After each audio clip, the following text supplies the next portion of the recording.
Hey guys, Ken Behr here with the podcast One Step Over the Line. Today we have one of the biggest smugglers in U.S. history. Now I know I say that occasionally because there have been other big smugglers, but Bruce Perlowin, who we had his brother on last week, so his brother brought a lot of color to this current conversation with all his stories. But his brother was working for Bruce. Bruce was the kingpin, as we say, or he's known now. Sorry, as he's known now. I'll get that clear. Bruce is Bruce, as he's known now, is the king of pot. Ladies and gentlemen, Bruce Perlman. Thanks for coming, Bruce. Kenny, it's a pleasure to be here. I watch all your podcasts. I'm reading your book right now, and I love talking with you about old stories because I grew up in Florida before I went to California. We'll get into that as you ask me the questions. Yeah, so there's the first question that came to me today when I was driving down 95 to go to 79th Street was I know there were three boys, right? And you're the oldest, and Craig was the youngest, right? Yeah, there's actually a fourth boy. That's Jed. He came up 10 years later. I now, so he's the little one. He was an accident, and we teased him. All right, we grew up, three brothers. So we explained to him very carefully that when he was born, there was twins. There was a monkey and a human, and the human died. So we shaved him, we cut his tail, and he's a monkey. It's never easy. Me and my older brother, when we were in New Jersey, we had a two-story house, and we used to take my little brother and just push him down the flight of stairs. And my mother used to go, "You're gonna kill him! You're gonna kill him! You're gonna break his neck!" And we're like, "No, he bounces. It's tough being on a house full of boys. It's tough being on the bottom rung of that ladder." Yeah, well, when he was 12, he would cry to my mom all the time. Say, we're teaching. I said, look, Jed, let's look at this logically. His name is Jed. All right. Do you like bananas? He goes, yeah. I go, do you like to climb trees? He goes, yeah, mommy. To make it worse, Gary is Gary Mark Perlowin. Craig is Craig Michael Perlowin, and Jed is Jed M.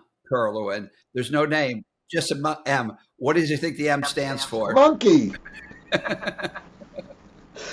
You guys were brutal. So your family did your mother and father like they transplanted from somewhere or not? Were they did they come from Ukraine and Russia to Fort Lauderdale or Miami, or did they come from New York or all great, all great, all eight great great grandparents came from Ukraine, Russia, and my parents were born in Philadelphia and moved to Miami from there.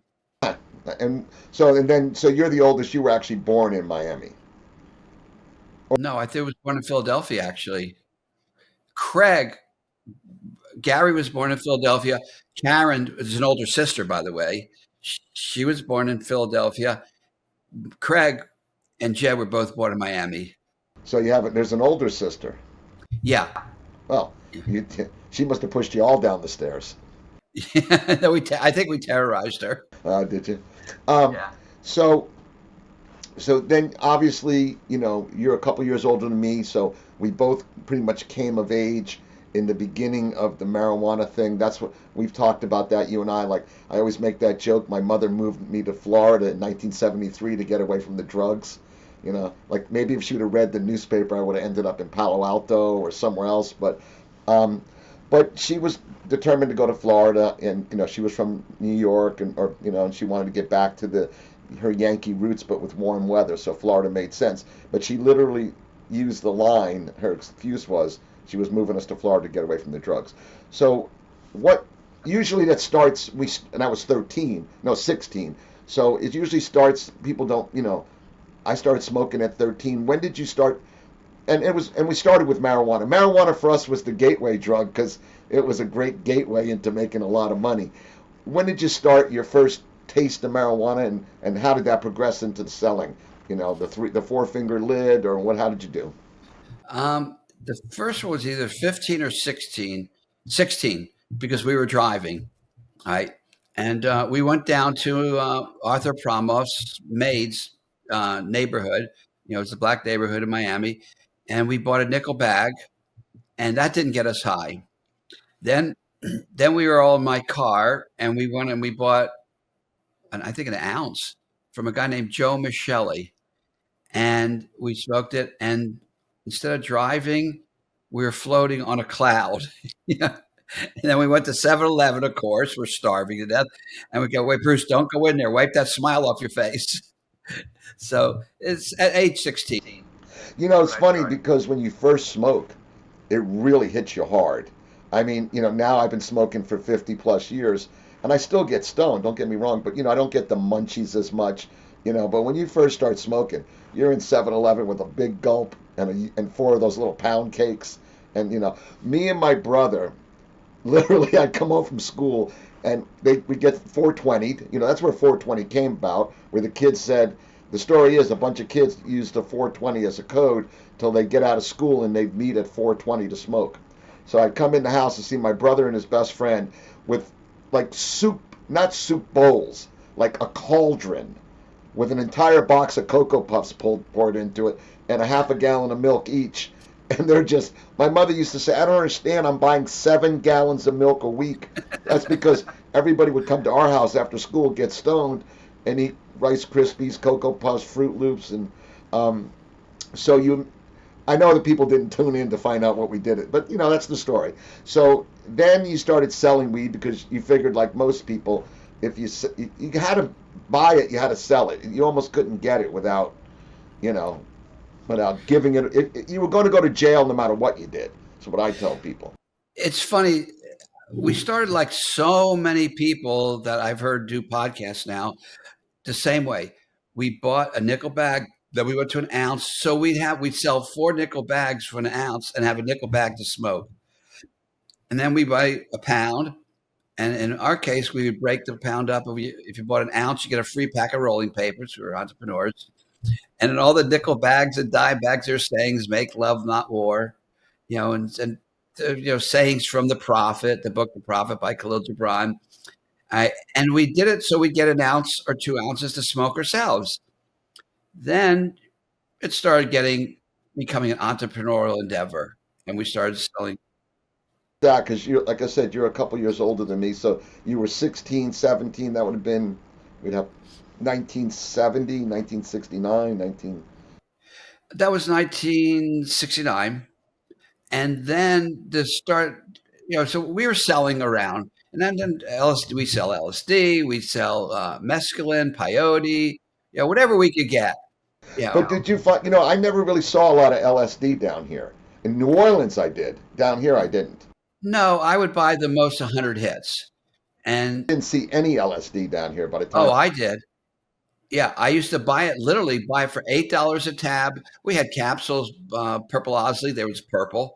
And we had orange sunshine, double barrels, blue little pills. But I would buy it by the 100. I'd buy it for $8 and sell it for 10. Did you get, remember the blotter sheets? No, we never got sheets that I remember in Florida. It was all mostly, it was all barrels and double barrels. So my first thing I did was smoke a joint. The next thing I did was a four-way hit of orange sunshine, but only a quarter of the four-way hit. It was a sheet of paper, and we cut it into little. It was, it would be this big, and you'd put it in your mouth, and 7, 8 hours later, you'd come down. It was a ride. I only did LSD. I did it enough times to know that it's a ride, and it's not me. I don't like to be. Strangely, I could stay up for 2 days doing blow, but I don't consider that being out of control. But 6 hours on a hit of LSD, and then I would not. I just didn't stick with it. I stuck with pot and hash and blow and. Well, we liked it because we're into marijuana will expand your consciousness, and I will say that till today. And if you don't want to say expand your consciousness, it'll make you more creative. It'll give you insights, right? But it does expand your mind to think. LSD does that in a much greater sense. And we were very spiritual, our group. We were like the intelligentistas, entrepreneurs, spiritual group. And LSD would open up your third eye, and you see human auras and all kinds of cool stuff. And so we liked it, but I didn't do that much. Like when we smoked pot, we smoked on the weekends. That was it. Never every day. And then acid was maybe once a month, once every 6 weeks. And a lot of us would skip school and go to Fairchild Gardens. I don't know if you've ever been there. And yeah, the largest subtropical botanical gardens in the world. And we'd have like 20 people all on acid or smoking pot, and they were all your friends. And you either your girlfriend was there who you loved, your best friends who you loved as friend love, your ex girlfriends, your brothers who had brother love, and so all different levels of love of everybody in that whole park. And it was like being in the Garden of Eden. It sounds wonderful, and I know it is. And one of the things that you have to understand of people that are old, younger than us old timers, when that was happening, it's what I talk about. And I think I had this conversation with you. In 1965, it was more about, Elvis Presley, Bobby Darin, bouffant hairdos, Bobby socks, hula hoops. By 1969, it was burn your bra, let your hair down, free love, open up your consciousness, getting high.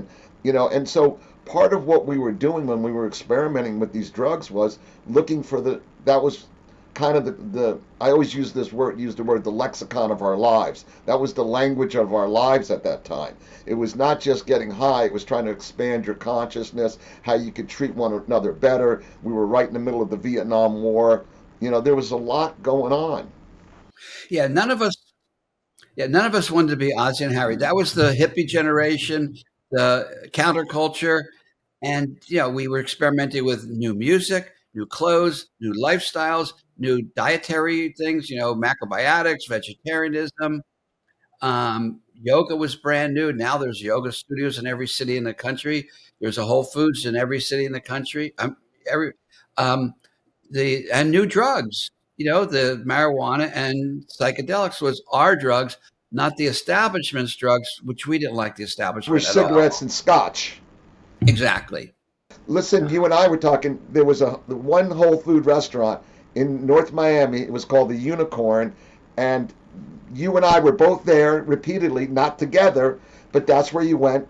There was, I remember they started a chain of veggie burgers. This guy in Fort Lauderdale had like five of them, and we used to go get veggie burgers. Me and my girlfriend, we'd get in college.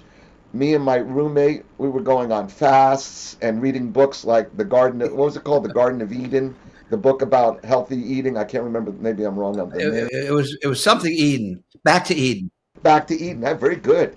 That is right. And we really studied all that. I remember, doing fast and going to the vegetarian. So we give me 1 second. Speaking of fast, I did a lot of water fast too. Yeah, we tried. I mean, we were trying to find a new way, and part of it was again, um, if it was counterculture, but it was also a way to make money. It was just part of our lives. I don't think I ever went out to say I'm going to be selling drugs to make money. It was just kind of like landed on me in high school. At first in New Orleans, it was to sell a little bit to get a little bit, and it was more like that when I moved to Florida. But then it just started expanding. When did you go from what we're talking about, those young hippie days, into selling your first pounds and then bales? And because what Okay. people don't know, and I'm here to tell you, it's really hard to climb the drug ladder. It's not easy to find someone that'll sell you, a pound. A pound is easy. A bale is hard. Hundreds of pounds is very hard because nobody wants to meet anybody new. And going to Colombia, loading, this is a very difficult thing. Not everybody has the balls or the intellect or the desire to go down to a foreign country where you could be killed and bring in, a couple $1 million worth of marijuana. So tell us the short steps from selling an ounce, free love, sex, drugs, whatever, and then all of a sudden this entrepreneur that became the king of pot. Okay. So I was selling pot in high school and right after high school. And then I got out of it. I said, I'm going to live a spiritual lifestyle. I was a vegetarian for 5 years.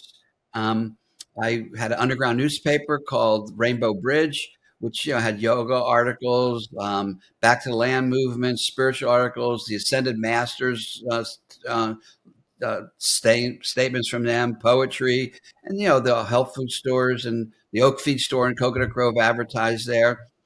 and I was selling Shackley products, which is all organic, natural products, and living in North Miami. And then Tommy Powell entered the picture. In 1972, Tommy Powell brought the first big load in from Colombia. He was trying to get 20,000 pounds. Colombia did not have 20,000 pounds, they only had 16. He brought it into the west coast of Florida. He gave it to a guy named JT. I think JT was one of the offloaders. JT fronted it, took it to Gainesville, and gave it to Jeff Tuckban, who I went to high school with. And by the time, at this time, I was also at a tree trimming business with David Tobias, and also a high school friend. And Jeff brought it to me and said, Bruce, I was out of the business. I was living my spiritual yogic lifestyle, you know. Playing in the trees, cutting trees, Right. I just had being cut with love. right. And, I had just had a new baby, right? So my son's brand new. And so I was out of the business. And he brings down, Jeff says, Bruce, you're not hot. You're not working. Can I store this bale here? All right. Now, I said, sure. He goes, I'll give you $500. And if you sell anything, I'll make $10 a pound. All right. So David and I sold. But by the way, why I was such a good salesman, which you'll see in a second, because I was graduated in 69. Then I had Gary in 70, and then Craig in 71 or one or two or whatever. So I had all three of my brother's friends, my group, my brother's group, and my other brother's group. And I was a captain gymnastics team, co-captain of weightlifting team, was undefeated at weightlifting for 4 years in Florida, took third in the nation and when I was 18 up in Philadelphia. So I was very popular and I had a lot of friends. Well, we all started smoking pot in the 60s and the hippies. So I had a lot of customers that wanted the pot. The second time, so we sold that fairly quick, and Jeff sold the rest. And then he brought another bale from Tommy Powell's load. So I got two bales from that first big load. I gotta say something. Did you know it was Tommy until now? We just figured it out. So you and Tommy and all of us doing these shows together is kind of connecting the dots. Yes. It's similar to the Cecil Rogers, who you turned me on to read his book, and then halfway through the book, I start realizing we're doing it together. He just changed the names, and I didn't. Right, exactly. I saw two names in there, nicknames, and I go, oh wait, we're the same. We're working for the same team. Strangely, go ahead, tell us more. And Tommy, if anybody doesn't know, Tommy's been on two of my podcasts. He's a great guy. Great guy, great book. Yeah. So that's his book, and this is Cecil's book. So Jeff gets us started. So in other words, when you're one way of looking at now, I went up the ladder, and we'll go over to the ladder until I became the largest marijuana smuggler in West Coast history. Thank you, Tommy Powell. You got me. So you brought me out of retirement and helped me make millions of dollars on the West Coast. And how old were you now at the time your first son was born? That was 1972. So I was born in 51. So do the math, 22. Yeah, you were young. Yeah. But back then, people had kids. Like, that's what people did. Yeah, that was actually pretty old for. All right, so now we're selling bales. All right, and at that time, there was still a lot of Mexican bricks coming in. So somewhere along the line, we started working with a guy named Dwight up in Jacksonville or Orlando or somewhere. And he was bringing me bricks. So we were selling that. Other people were giving us Jamaican loads. Where did we get? We were getting a lot of Jamaican loads. So Colombia was just beginning. So now I'm living at that house. Then I decide, now David and I are partners. And then I said, okay, I'm going to move back to the land. So I moved out to Arkansas to 40 acres. I'm going to have an organic garden, but it wasn't working out. It was too hard to make money. Back to Fort Lauderdale. So you spent what I read your 90 days. So that was you figured out really fast that living in the woods in Arkansas versus living in Miami, making the opportunity. Good for you the smartest thing in business is when you know you did a dud, get out quick. Yeah, and by the way, I am nothing more than a product of my generation. The Back to the Land movement was massive, and most of the people found out, probably 90%, that they couldn't make it out in rural America on the farm. All right, so, It was kind of like the communes. Remember, everybody was going to move to a commune, oh and then yeah, and then some people stayed forever, and some people said, "Yeah, I'm out of here." I had a commune too the year before.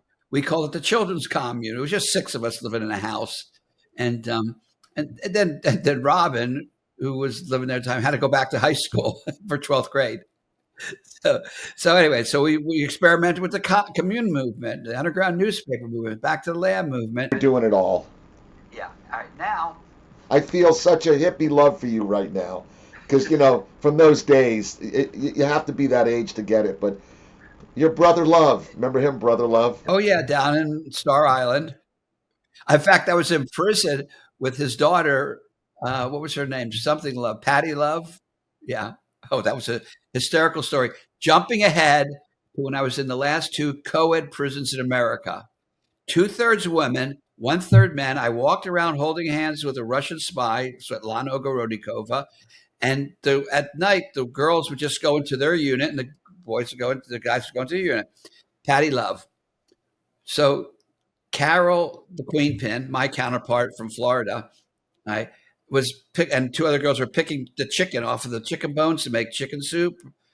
And here comes Patty Love falling through the roof, butt naked, except for one shoe. She was up on the roof making love with her boyfriend. We were all doing that. We all had secret places.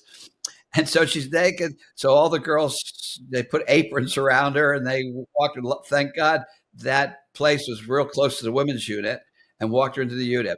But anyways, that's way in the future. Back now, so I moved to Fort Lauderdale, and now it's not bales anymore. You go and you see a load. There's 3,000 pounds in a warehouse. There's 4,000 pounds. There's 8,000 pounds, 10,000 pounds in someone's house. I go to meet Carol, one of my friends that was dealing. I didn't know she was dealing. I knock on the door. Carol, Bruce, we went to high school together. She's got 1,000 pounds up in her attic. You know, People are coming from up north and they're campers. They want 1,000 pounds at a time. They're going back to Philadelphia. They're going back to Ann Arbor, Michigan, going back to New York, New Jersey. So we were that South Florida. There was millions and millions of pounds coming in, and we were working all the time. If you didn't make $10,000 a week, you weren't working. Something. I had to open up an Amazon box right before we went on, and so this was my bale knife.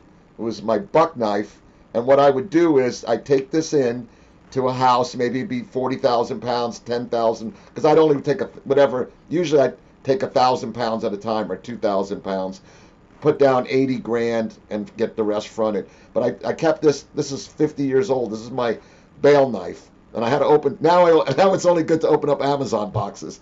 But I had to. Did you ever have any? Did you have any? I have a bunch of stuff that I've saved over the years, but that's actually, you know, my first knife I got in Cub Scouts. I don't have that one anymore, but I saved my bale knife. So did you have Yeah. anything like that? Any lucky knife or anything like? Do you remember? No, I wish I had my triple balance beam. That would be a nice souvenir. I, Yeah. they're kind of useless now, but yeah, I love them. Remember the little box that would come in, and then you had the little 1 gram weight, and you could check and then you would sit there and tap it and tap it and tap it, and Oh, hold on. I want to know something. I'm living in Knoxville, Tennessee, and you're in South Florida. Is that why you're so tan and I'm so pale? probably. Or I'm having a trouble with my blood pressure. My wife says to me, some people say, "My goodness, you look so red. Were you in the sun?" And my wife goes, "Oh no, I think it's his blood pressure." So, all right. So now I'm doing thousands of pounds. And the Smith brothers, you interviewed Darrell Boyd. He fronted me my first really big load. Now I'm no longer living in Fort Lauderdale. I'm in a stash house on Northeast 6th Avenue in North Miami. Perfect, great stash house. It was a yoga ashram that I actually got married in several years earlier to my first wife. But now it's a How stash did you house. meet Daryl? Because Daryl's kind of like, you're a hippie, and he was far from a hippie. He was more like ex-military, you know, you know. His younger brothers were hippies. Even not Tracy. Tracy was cool. Tracy had an organic farm, and they did own the unicorn. And Tracy grew. So I went to his farm a couple of times before I actually got that load, or maybe it was after I got the load. Someone, Blair, they had a brother named Blair, was closer to my age. And so somehow we just networked and networked, and I ended up going there, and he gave me a motorhome with 8,000 pounds of Jamaican or Colombian, I forget what it was. The interesting thing about Daryl, not to interrupt you, when I asked him what was his first drug deal, he never smoked weed or sold weed or did anything like you and I. We morphed into it. He owed somebody money, and the guy goes, "I'll tell you what, you want to pay off your money? Unload this 50,000 pound or some crazy thing." Who does that? Again, it was, as I used the term, the lexicon of our lives. It was everywhere. But think about that. He never smoked a joint. He never did a drug deal. When I did the show with him, I gave him a little bag of weed, like you give a bottle of wine when you come to someone's house, and it was 420 when I interviewed him. It was that day, April 20th, was it March 20th, whatever it is. So, but anyhow, go ahead. So Daryl's a character and a half. Tell me more. Yeah. So, all right, so I got the 8,000 pound, made my first $100,000.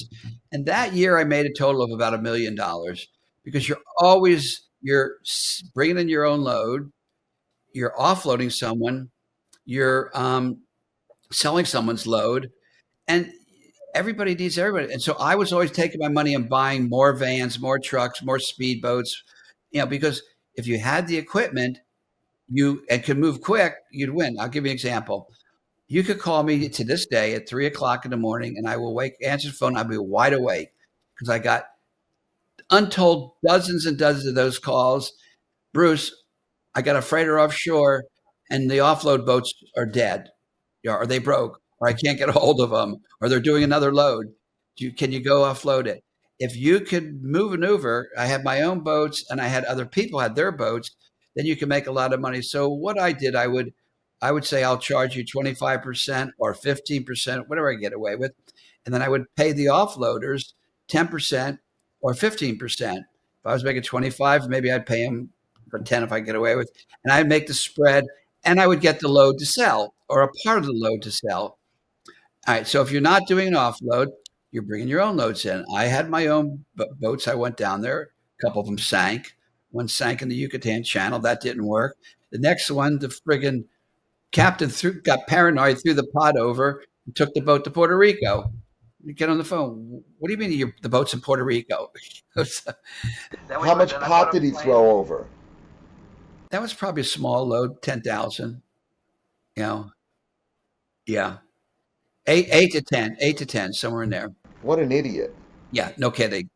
They get, they, Who knows? not everybody was cut out for this. No. Then a couple planes made it in. That was good. Were you? I have to ask you, were you getting all your loads from Colombia, or were you getting them from? And how did you find?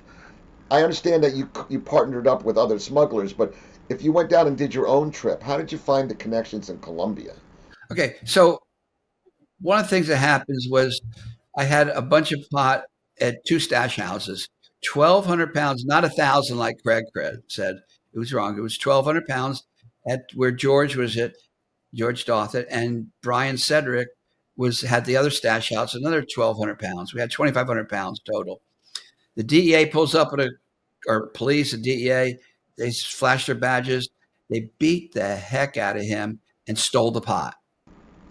How do you know they were real? You for sure they were not fake cops. Oh yeah, no, we tracked them down later, and we found that it was in fact the DEA and some informants, and that the FBI was hiding one of the guys from the DEA was hiding him from the FBI because they wanted this guy for murder, and we figured this guy's way too hot. We're not going to go after him. Just keep on working. We'll make another 100,000. I always found it's better to keep working than to try to chase money, because all you do is bring heat on yourself. Exactly. Yeah, you got it.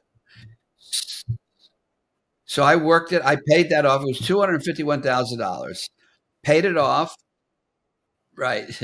And then they kept fronting me weed. So now I get this reputation of not only being a good salesman, but being honest and honorable.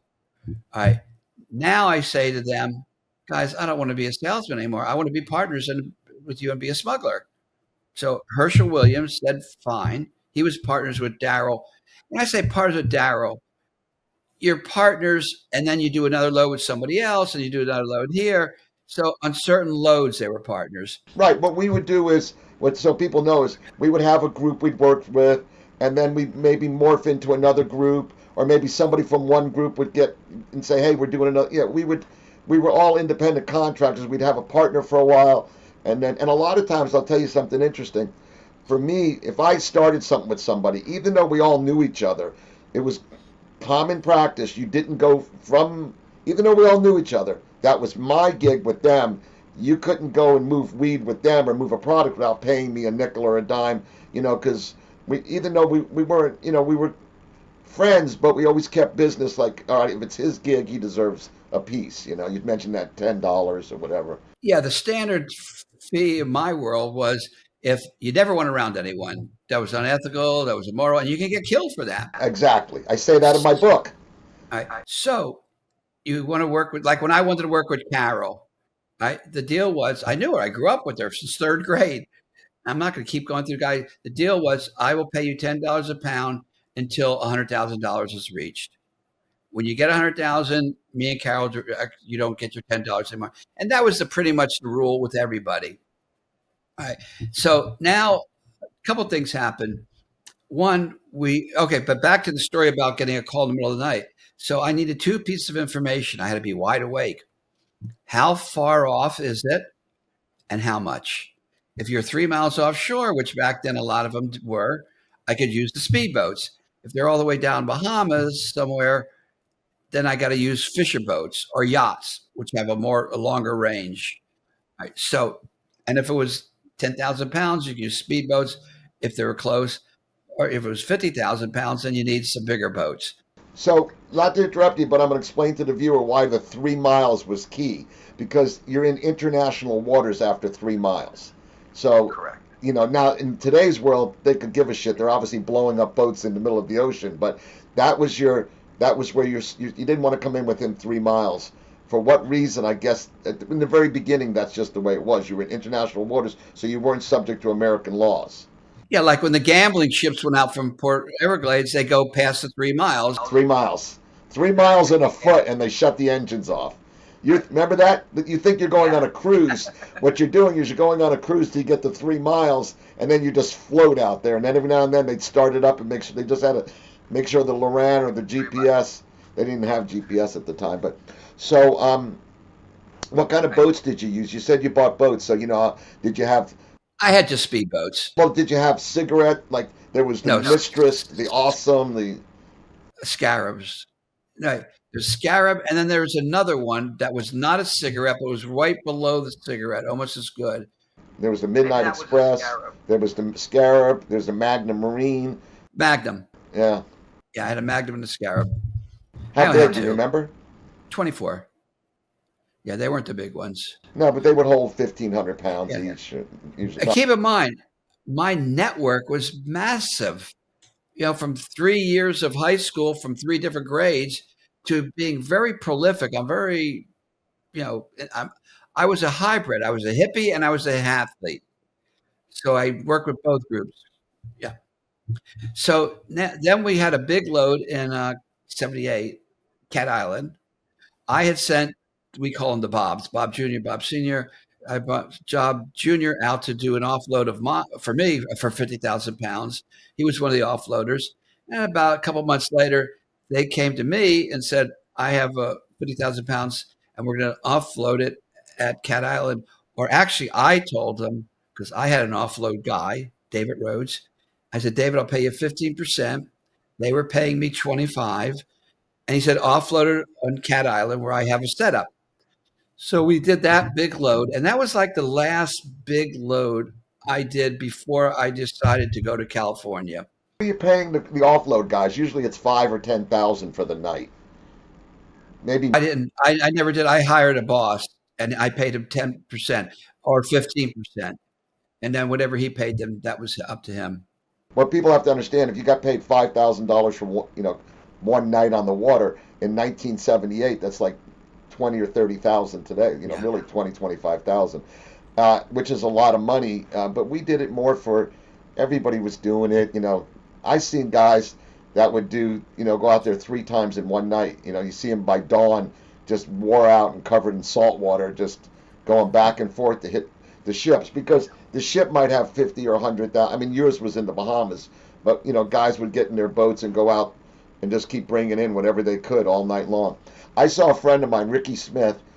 He went out and hit a bunch of boats, pulled up on Garfield Street Beach in Hollywood, where the paddleball courts are, and a brand new De Damasta de Panatera. What is it? The Panat. I'm saying it wrong, but the Panatera, the little, it looks like a Ferrari, or it was a badass car. And I go, where'd you? And he was just covered in salt water. And he goes, well, I just did a couple trips and bought the car. Do you Yeah. know that the Shelton Ferrari in Fort Lauderdale, there was an old rumor that Shelton Ferrari had a salesman that would sleep in the building because in the middle of the night after you did a trip, you could knock on the back door and buy a Ferrari. Now back then, a Ferrari was 35 or 40 grand, not 200 or 300,000. But he literally supposedly had a salesman sleeping in the back. Yeah, I heard that too. Oh, okay. So I don't feel crazy. Thank you. No, no, I heard that. So Good. I feel I, better now. For I years, I s- thought I might be dreaming.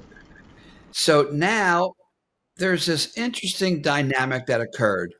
We're all smuggling. We're all, for the most part, peace-loving hippies, guys you went to school with, no guns, and then the cocaine started creeping in, and people with cocaine were violent.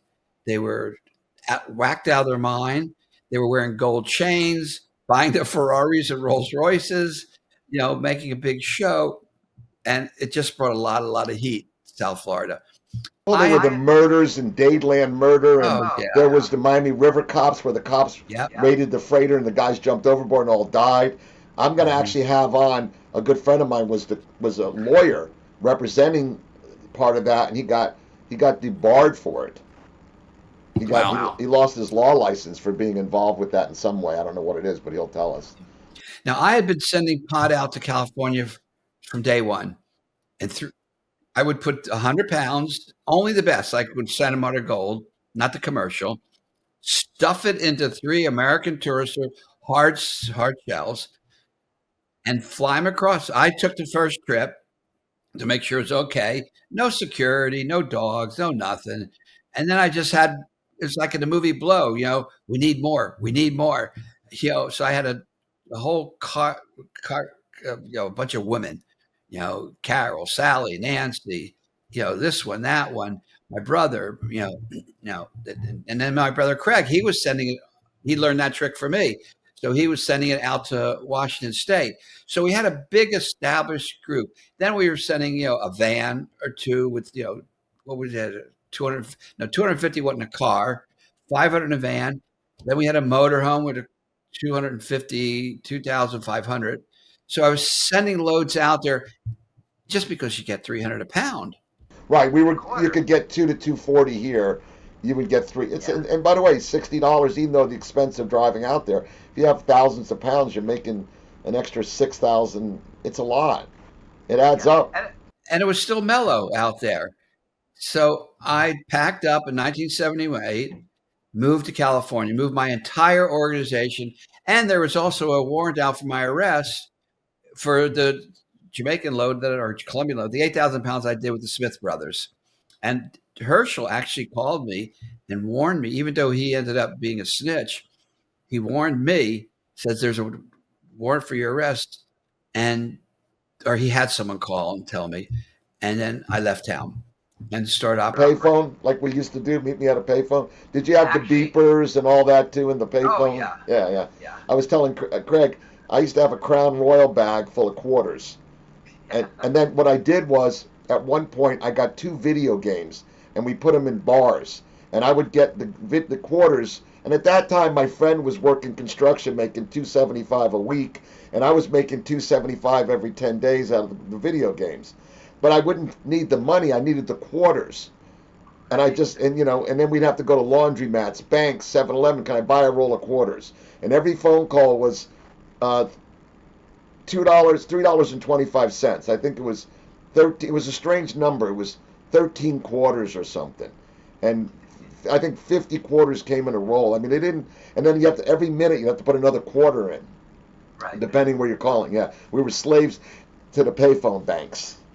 So, so all right. So now I'm out in California, and oh, we had a boat going from Alaska, a 30,000 pound, that we thought it would hold 30,000 pounds because it would hold 30,000 pounds of crab and ice, going down to Columbia to pick up a load. So I had the load shipped over there. A guy named Tommy, not Tommy Powell, but a different Tommy from the Everglades. It was his group, my Florida smuggling group, and a group in Northern California where we're going to do a beach offload. I bought six Zodiacs from Cecil and five Avons. The Zodiacs were 19 feet, the Avons were 16 feet, and some rubber rafts. And we went out there. We were just practicing beach offloads and up in a place called Oric, which is north of Eureka, south of Crescent City, and a place called, this is Crescent City, this is Eureka, this is Oric, and right out from that 5 miles was Reading Rock, a giant rock, perfect radar target for a boat. So we had the plan was the Zodiac would wait for the boat to come up, lead it right behind the surf so that the boat's anchored here and the surf's breaking here. And then we'd actually take the Zodiacs and ride this wave in. Going out was a little bit hairy. Well, no, the wave's going like this, and we're right behind it.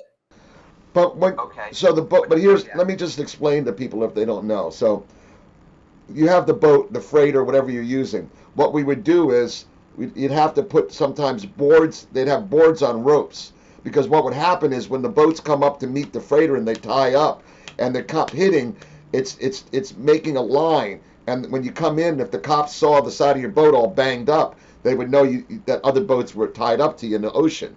Hence, you were probably unloading a boat. So guys would actually have bumpers that these wooden 2x6s they'd hang over the side to try to. Now your Zodiac had rubber sides, so it wasn't going to hurt the boat. But you still, what people don't understand is you have to bring the boat up to the side of the mothership or whatever you're using, and then throw the bales over. Somebody has to catch 50-pound bales coming 10 feet off the top of you, coming down on you. It's a bit of a, it's tricky, right? Yeah. Well, in that particular case, we never did the beach landing because on the way back up, the boat ended up sinking. All right. So that's a long, yeah, it loaded up and it only took 17,000 pounds to 16,000 because the 30,000 was crab and ice. 30,000 pounds of marijuana was way too big.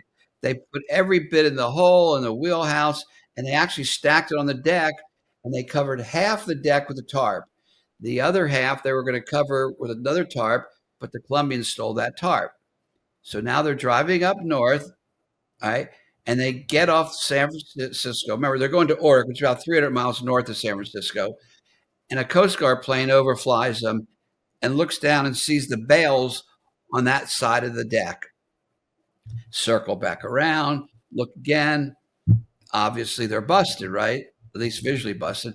So they go and they bring the boat right up to Point Reyes, which is just north of San Francisco. They get in their dinghy, row ashore, put the boat on a north-northwest coordinate, figure out where it'll be in 24 hours because they know their boss, Tommy, which is that is he was in charge of that group, had a plane and a speedboat out there. So they figured they'd fly out, find the boat, send the speedboat. But earlier, the boat was sinking because it was taking on water. So Tommy had to fly his plane out there and drop an alternator to that boat. Now, when you drop a alternator, you have a long red ribbon so they can see where it's going, and you have a jug tied up to it so it doesn't sink. They got the alternator, they put it on.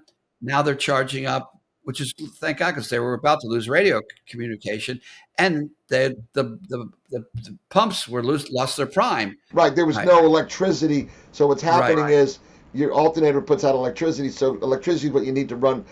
You'll run on batteries, but the batteries will draw down. What happens is the alternator charges the batteries, usually which powers the 32 volts for the systems. and the bilge pump. So when you have no power, you have no bilge pump and you have no radio. So yeah. And so now the bilge pumps are working, everything's fine. So they row ashore. Now, as that boat's going out, if the Coast Guard doesn't bust it, they'll take it and continue up to the beach. It was actually a brilliant idea because they put it on autopilot. They figured the Coast Guard will go out and get it. If they don't go get it, it means it's not hot, and then you can go get it when it reaches the other side. It's kind of almost like doing a trip with ghosts. It's brilliant. Yeah, that actually was pretty clever. So Tommy can't find the boat. He looked for 4 friggin' days, and couldn't find it. He did search patterns and said, "Okay, I'm going to go out tomorrow and do another search pattern. I'm going to widen my search." No boat. So what we assumed happened was that the pump pumped out all the water, stopped pumping. It started to take on water, and it lost its prime. So nobody was there to prime it, and it just took on water, and sank. I That was the most. Now try and explain that to the Colombians, Right. right? So you know how well that's going to go over. Oh yeah. No, no. You got to. Yeah, I can see it now. You got to hear what this is great. You're gonna love this story. So now they come and say, "Okay, what do you mean? There's a captain and crew, and where's the newspaper article where the boat got busted? There is no newspaper article. There's no boat. There's no nothing." And so they go, "Come on, we got to go for a ride." So they take me for a ride, and here's the Colombian ride. You're in the passenger seat. The hitman's in the back, and if they don't believe you, you're dead. They're going to shoot you. They shoot you in the back of the head with a 22 caliber bullet because it doesn't go out the windshield. It just bounces around in your brain, and it leaves a little hole in the back of your head, and they can stick their finger in it or whatever they want. Nice to know that. I didn't know that at the time. Thank you, Kat. Mac attack, where all of a sudden they have a Mac 10 or a Mac 11 machine gun you, but they're not going to do that in their own car. So they obviously believed me. I did get shot with a 22 in the back of the head. And so they brought up the next load. Actually, I never paid for that. I paid $10 up front. If the boat got lost at sea, that was it. It was a wash for everyone. No, I think I did pay them something. I think we agreed on another $10 or something. Yeah, or they'll tack on $10 on the next load to cover part of. Yeah, they'll work. Yeah.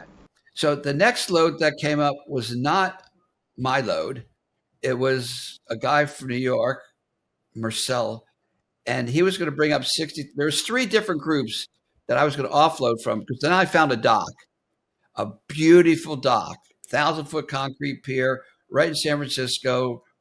It was perfect. Probably the best offload spot anywhere in the United States. And it obviously was, since we used it over and over and over again, close to 20 times. Yeah, 15 for us and that's 5 after I impossible. went. Most of the time you use a place 1, 2, 3 times, and either too many of the crew knows about it, or it gets hot, or somebody else uses it and gets busted. It's just never done that many times. That's crazy. The difference out in California was that in Florida, I work with everybody. In California, we only worked our own deals, and it was a very close-knit group, so there's no people talking, and very few people actually knew the location of the dock. And those were like a real inner core people, and there was no heat on us because there was, you weren't working with other people. Right? So 3 people are going to bring up 60,000-pound loads, and I was going to offload them for 25%. Fred, Ned Shore. Well, first of all, we brought up one, and it turned out to be about 22,000. So I made a lot of money. And in that first load, I rented a dock, I rented the speedboats, I rented the rider trucks. After that, I bought the dock. I bought 6 of my big trucks, 2 of my speedboats, 4 speedboats, but 2 of them were on the dock at all times. The other 2 were at different locations. They were in backup docks. And we just knocked it out of the ballpark. But load after load after load. As the newspaper said, I had a fleet of boats larger than most countries' navies. And what people don't understand, or maybe they do, there's so much logistics. It's not like you say, like call up the guys and say we're going to Walmart to pick up something, or Home Depot. It's planning, and then people get lost, and then motors, you have redundancy and backup redundancy, and and there's no organization in organized crime anyway. But you really kept a really tight organization. I heard someplace where you thought you had, or you said you had 200 people at one point. Is that true? Yeah, yeah, and yeah, I had 200 people. 40 to 50 of those people were actually working on my own house in Ukiah, California, which is the capital of Mendocino County, which later became the center of the Golden Triangle, or the green, the Emerald Triangle, where all the Yeah, I homes was going to say grown. golden, but it's emerald, right? So, and by the way, I have a podcast now called Becoming the King of Pot, and I outline every single step because I'm trying to chronicle the historical process of at least my organization. And then when I'm done, I'm going to have all the different people on, like Tommy Powell, Randy Lanier, Richard DeLisi, Steve Magida, all those giant smugglers of yesteryear. A lot of them I know, a lot of, I either work with them, met them in prison, or met them after prison. Okay. So, um, Well, I mean, I suggest anybody that really wants to, that really, what we're going to do here is try to encapsulate a life, and a life well lived, and a life of, you know, piracy and love and all the stuff that your story is in a couple hours. They really should go to your podcast, The King of Pot, and really see the steps that made you who you are and your team. Incredible. Anyway, yeah. go for it. So, it starts off in Florida. And the I think, first podcasts are in Florida. And then I moved to California. And I actually do it trip by trip because every trip is a giant adventure. You just don't come in like from, because I watch other podcasts and people say, and the load came in. No, the load didn't come in. Who was the captain? Who was the crew?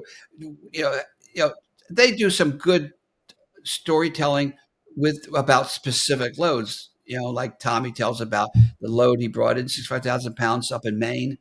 That's a great story. But too many people skip the actual load. I do every single load. Now my podcast partners are telling me that, we're getting tired of the, boat after boat after boat. And this one ran out of fuel. This one broke down. This one was sinking down in Colombia. This one had helicopters coming after it. So the next podcast we'll do is the lawyer who did my trial, because I eventually got busted for the 8,000 pounds that I did with Darryl and Tracy. We both became fugitives. Conspiracy. I mean, Yeah. you got away with it. That's the other thing people have to understand. I've seen people 5 years after they do a trip get dragged back into a case because their name was involved in it. Like they're done with they're on to another thing in life. They may not even be. They're out of the business sometimes. So the 8,000 pounds you moved with Darryl and Tracy, somehow they didn't get busted at the. I don't remember you saying that the 8,000 pounds got busted. No, it didn't. I sold it all. And then went back and told the story, and enough people admitted to it that it became a crime that they could charge people with. Yeah. In fact, Darryl calls me up like 3 days later. He goes, "Bruce, you took the wrong motorhome. Bring it back. Take the other one, the right one," which was, gone by then. I go, "Darryl, I can't. I sold it all." Goes, "Oh, okay, good." All right. So he faked his own death. That's a famous story. Then went to Buffalo, New York. I went to California. Oh, I see now Right. why. Oh, I got it. Right. So now they catch me out in California, bring me back to that trial. Now I was a little up and coming, guy at the time. You got Darryl Boyd, the big tough, notorious smuggler, and his brother Smith Tracy, brothers. the Smith So brothers. Yeah. let me just tell everybody, Darryl and his brother, there's a cough drops called the Smith brothers. They have big beards, long hair. It's a drawing on the front of the cough. So the police nicknamed them the Smith brothers. That was the name of their gang, their gang, so to speak, or their thing. And one of the things Darryl did, and I talk about it, and he talks about it, is he donated $10,000 to Jerry Lewis's telethon, which used to be a 24-hour live telethon. He went in, donated $10,000 to Skipper Chuck, who was doing the MC at the day in the Miami Beach Convention Center, out of the clear blue. He was driving along. He heard it on the radio. He writes on a note, from the Smith brothers for Jerry's Kids signed the blockade runners. So he wasn't exactly being quiet about it. He tells the story, and I just want to tell the story, how he goes up to Skipper Chuck, who's the MC, and people have to understand it's live 24 hours, Miami, LA, New York. So whoever gets the most exciting thing happen, the directors are going to put it to wherever that's happening, you know. So there's an act on stage singing, there's Anne Margaret or somebody that's bringing. So when they did that, they said, well, just let us get out of here. Don't say anything. Well, Skipper Chuck, and remember, today that would be $56,000. Skipper Chuck goes, well, ladies and gentlemen, we just got donated to, the cameras all go nationwide as they're trying to run out the door, and the Miami Herald photographers there taking, and they take a picture of the two guys running out the door after donating, two smugglers donating $10,000 from the blockade runners, and they're on the front page, not the front page of the Miami Herald, but the B section, the second section. They were on the front page. Smugglers donate to Jerry's Kids. So when I was a kid, I'm like, I love these guys. I mean, it was literally, they were really bigger than life. So go ahead. That's the Boyd's, Daryl Boyd. Well, two things about that story. One, I went home and donated 1,000. I didn't have 10,000. I was just a little pup at the time.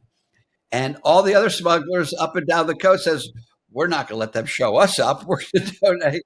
They got the most donations that year than ever they had before.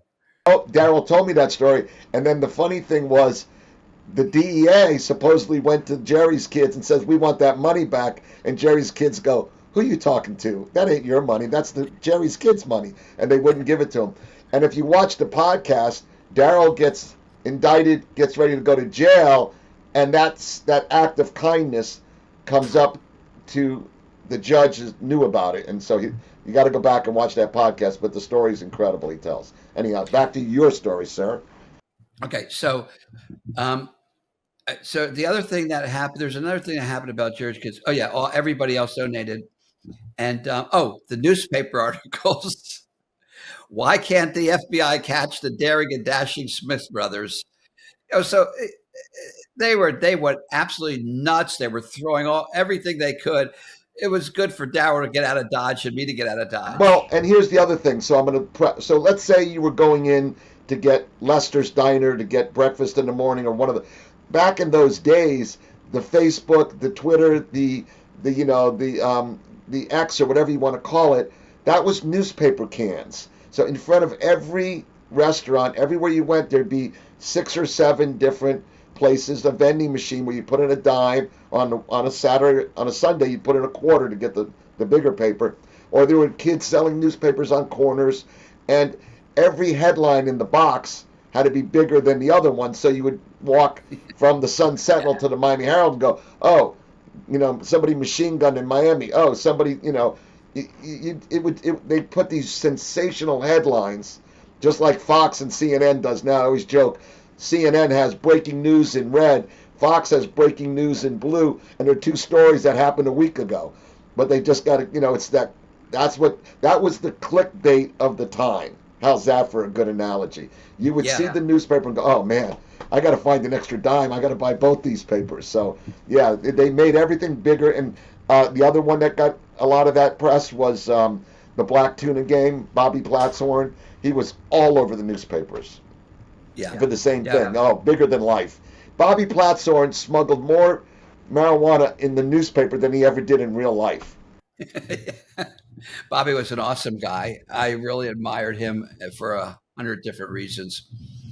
All right. So now I'm out in California, and I'll give you an example of the kind of operation. First of all, it's 8,000 miles round trip, 4,000 miles down, 4,000 miles back out. 1,500 miles to Colombia, to give people an idea, and Jamaica's 600 miles. Florida. Yeah. So, and then you got to fly the planes from the interior of Colombia over 3 mountain ranges, the Andes being the highest mountain range in the Western Hemisphere, was one of them, and drop it on a beach. We hired an entire Colombian village. It wasn't that big a village, 300 population. And they would store it. It was a little fishing village, store it. And we would take our boats. We'd go down we'd alternate. We had so many boats going. we had normally we'd go to Punta Arenas, Costa Rica, refuel, reprovision, wait for the load to get completely filled on the west Stacked up coast. and organized the load. Yeah, they were average of 32,000 pounds, 15 metric tons. So that's 32,000 something. So to give people an idea how much that is, figure a bale looks like a bale of hay. It's 50 pounds, about the size of a bale of hay, or a really large suitcase, let's say, depending on how they put it together. And 30,000 pounds, to figure that out, that's like an entire house full, like from the floor to the ceiling. And figure your entire living room is 30,000 pounds of weed. And what we used to do, obviously, is put it in the bedrooms and the closet. You try not to have it in the living room when you're sitting on it, but go ahead. So we go to Punta Arenas with one boat. The next boat would go to Golfito, which is Punta Arenas is south, north of the north part of Costa Rica on the west coast. Golfito is on the south part of Costa Rica on the west coast. So we'd alternate. So you wouldn't see these same stagers like Paul Hill or Cecil going down there and getting the boat, making sure everything's right. Familiar with them. Yeah, and all these American boats. Is it true that you had, when your boats were coming from Colombia all the way to San Francisco, huge, that you actually had boats and people along the way to, like, if something broke? I mean, you just didn't send a boat down and hope it came up. That you really had a network of. Is that true? Yeah, yes, it is true. Little by little, I ended up having rescue boats. Well, it happened one time.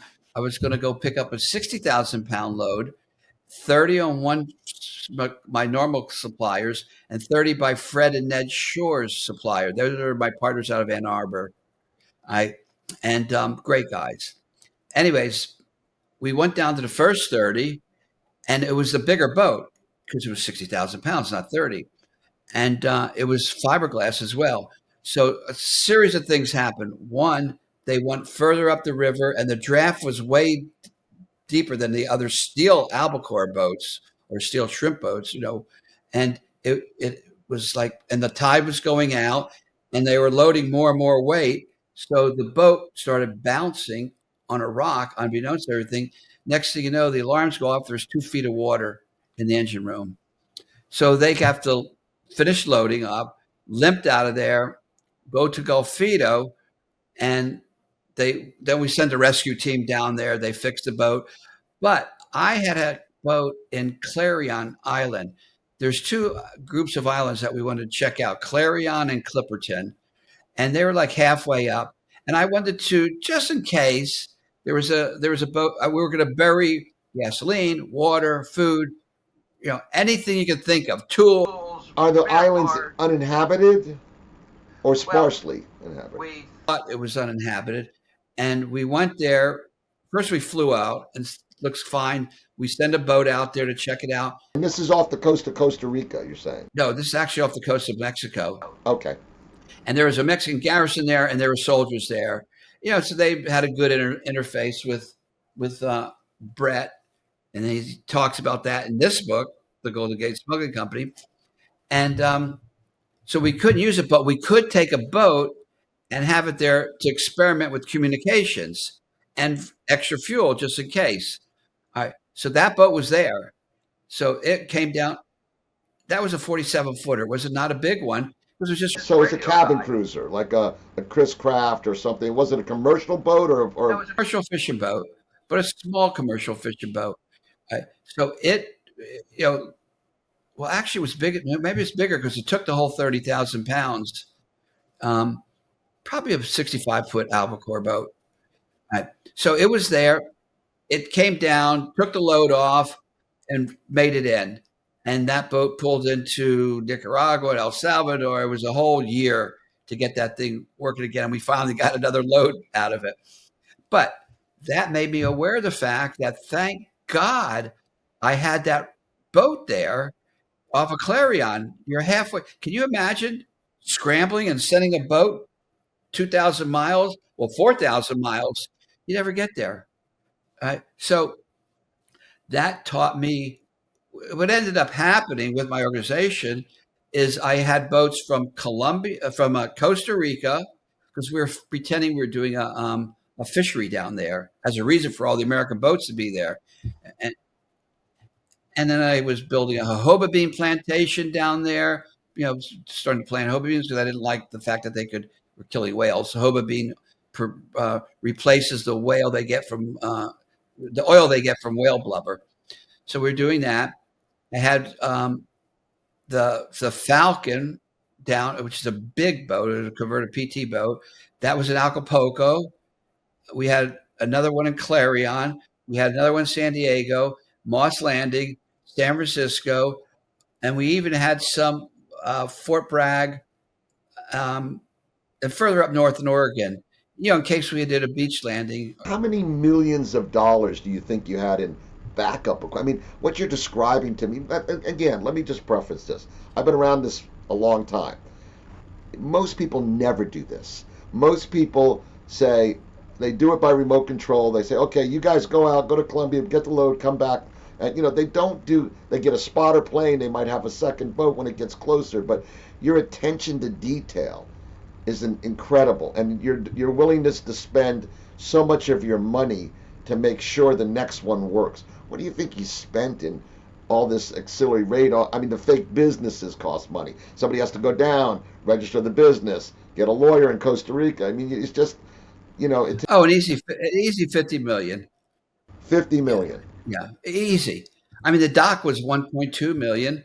Each of the boats were 350 just to buy the boat. Another quarter million outfitting it, with extra tanks, with all the electronics that you had to have, all the backup parts, every tool you can imagine, survival gear.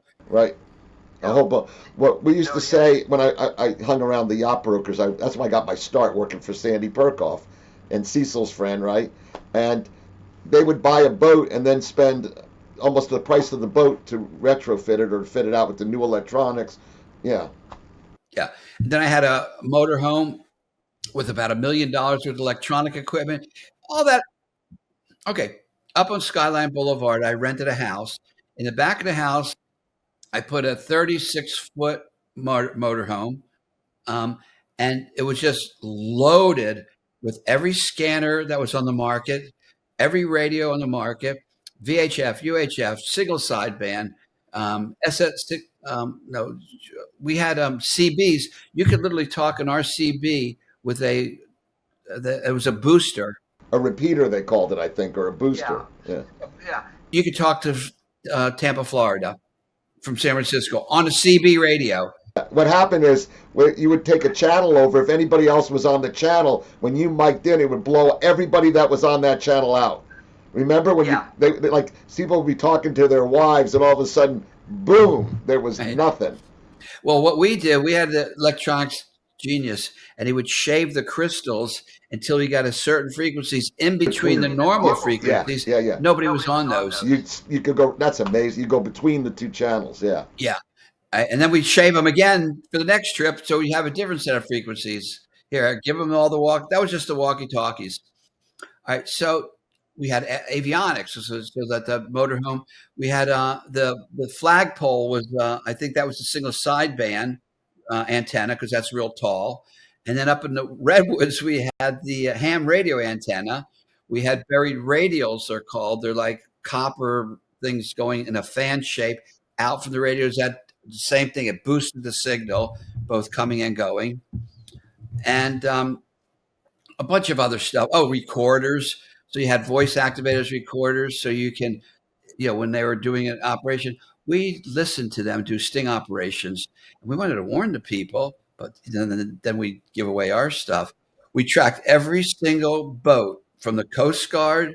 Well, the Coast Guard plane, we knew their route. It went out, over, down. They made a perfect square every time.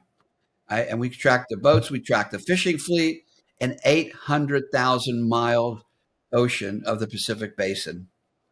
So that was the motorhome. And it was up on Skyline, so it was line of sight to the dock and line of sight to the Pacific Ocean. And then you put the antennas up in the trees even higher.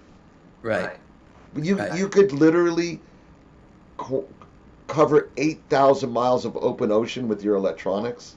Yeah. And that wasn't the only electronic spot we had. We had Surfer Bob's apartment, the boat off of Clarion. We had a 47-foot yacht that would work the bay whenever a boat load was coming in. That was loaded with electronic equipment. We had electronic equipment at the dock in the apartment. There was a living quarters in the second floor. We had an apartment in San Francisco, same thing, except they had these giant binoculars. It took two men in a giant suitcase to carry it, and they would mount it on the back porch so they could watch the dock and watch anybody approaching from the south end of the bay. Wow. I bet the neighbors were like, wow, these people really like to look at. I don't think the neighbors saw Can that. you imagine? You had No. to, and the funny thing is, you had to put a quarter in it every so often. Remember, like you go to the Empire State Building or Statue, you have the binoculars. Right, right. That's what it looked like, except it was bigger than those. Crazy. But So those big ones are mounted on that heavy swivel. Yeah. we had starlight scopes, the I'll binoculars. tell you the funny story. Sandy and Donnie's your good partner. And after that's another story. But so they bought some starlight scopes, and it wasn't the binoculars; it was just the scope. And Mhm. I had it in the trailer, and we were playing with it, and just learning about them. They were just brand new military stuff, and of course, the worst thing can happen is you're looking through a starlight scope and somebody turns the light on, Yeah. because then you're like, you burned your. Like if you're wearing the binoc, if you're wearing they used to have a thing you could wear around your, well, like if you see them now, the Navy SEALs wear them around their head, Right. like in a goggle. But the first ones was like a military scope, like a bino, like telescope. The next ones were binoculars, and then they had the ones that you could strap on your head. Yeah. And then we had shotgun mics, boom mics, directional mics, so we could listen if we saw some suspicious people, like in a car or hanging out. You point the mic and listen in and see if they're saying, "Hey, there's a boat doing an offload" or anything like that. We would offload a boat. So what I did, I set up like an assembly line. I'll give you an example of the of the almost like a ferry service constantly going. My job was to have 3 to 4 boats moving at all times. Three were always moving and one was being ready to go. So to illustrate this, I got busted for that 8,000 pound load. I was in county jail in Ukiah. When I was in there, a boatload came in, and my crew was on automatic. They offloaded it, sent it to the stash houses. Everything was fine. Craig, the dock master, took care of everything perfectly. 10 days later, another boatload came in. Okay, Paul Hill. Well, we took you. You're going to have Brett on. He's going to tell you a story about when the Karen Lynn was bringing a load up, and 5 miles off San Francisco, it wouldn't start. They would shut it off to change the filters on the engines, and it wouldn't start again. Yeah, and they found out later it was the wrong filters. But what did they know? They got on the boat. There was a whole bunch of filters in the storage room. So they used those. They changed them regularly. And said, let's change it one more time, and it wouldn't start. So Don't I fix sent what ain't broke, but I get right. it. I get it. So I sent 2 boats out to rescue them. I actually had to buy a boat in the middle of the night out of Moss Landing, because no one's going to loan me a boat or give me a boat to go rescue a marijuana load. And so I paid 225,000 for a boat called the Falcon. Paul Hill got on the Falcon and went out there, and the Shanti, which was the first and fifth load that I brought to the dock, um, it went out from San Francisco. And so Paul found him. So Shanti turned around and went back, right? And he towed him in underneath the Golden Gate Bridge, right past the Coast Guard station, right into our dock. Okay, so it was a lucky rescue. However, when you look at Paul, who came, he was just coming back from Costa Rica from staging a boat down there. So, in other words, I had a boat coming in and a boat being staged in Costa Rica to go down and go back. In 1980, we did 5 or 6, 5 for sure. There may be one that I didn't count. So that's one every 2 months, pretty much. But so let me ask you something. The load. And it's a 6 week, and it's almost take that long just for the travel time. Well, and there's some other things that I want to ask you about. So what I was talking to your brother about, and I think I talked to Tommy Powell about it. Marijuana is today it's grown indoors hoop houses, light depth. There's outdoor. There's so many different ways. There's ways to trick the plant with light depth to go bud in like 3 months versus. But in the old days, it was a crop that was harvested in October, Halloween time. Then it had to be trimmed and dried. It had to be dried properly because even though the bales breathed, if you didn't dry it properly, you'd find big patches of mold and mildew in the middle of them, or the whole bale would get destroyed. So how did, because and then what would usually happen to us here in Florida is by the middle of the summertime there was nothing left but the pot that didn't sell. So how were you able to keep fresh pot coming year long, because that's not the norm? It's sort of what's the norm. When I was growing up, I mean, think about Tommy's story about sleeping on 1 million pounds of marijuana. And people may think that's an exaggeration. It's not an exaggeration because I know Stephen Kalish, because I was in jail with him. He was right before he was busted. He was planning for a 1 million pound load to go up the Mississippi and another 400,000 to go in containers into New York or Boston Harbor. So they must have stored it for the drives, and they just couldn't get rid of everything they grew. Thing is, and I know this. What happens is the one thing about marijuana is it doesn't age well. I mean, the more it sits, I vacuum seal it, do whatever you want. But I know they couldn't put it in freezers, but I guess they just found a way. I know if you got it, if you're not going to throw it away, you're just going to keep moving it. So Stephen Kalish, you talk about the one trip he did that my friend David was involved in, 335,000 pounds up the Mississippi on a freighter, and we can talk about that another time. But that's nobody brought in a 335,000 pound. I think that's the biggest trip that ever came into America in one ship. What do you think? I lost you. I lost you.